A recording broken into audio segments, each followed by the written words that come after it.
In today's video, I'm going to teach you how to change language in Asana.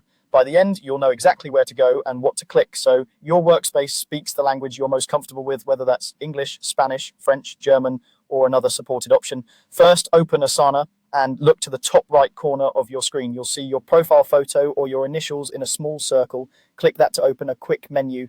From there, select Settings. This is your personal preferences area, and changing language here affects only your own Asana view, not your entire team or organization.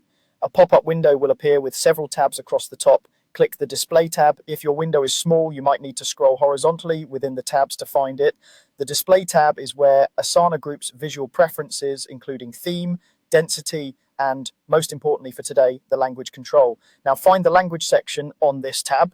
You'll see a drop-down menu. Click it and choose your preferred language from the list. Pick the one you use most comfortably.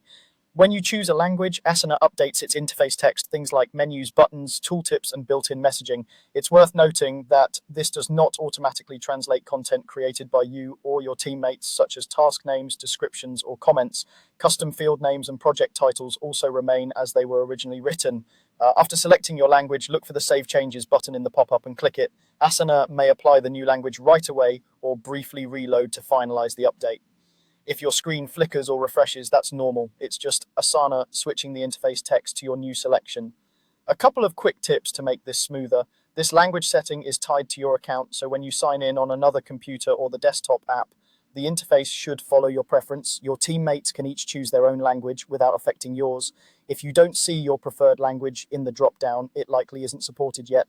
Also, if the Display tab isn't visible, try expanding the window or checking that you're on the latest version of a supported browser.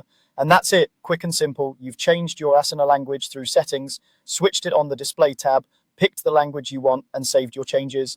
Thanks for watching, and enjoy working in the language that helps you move faster and stay focused.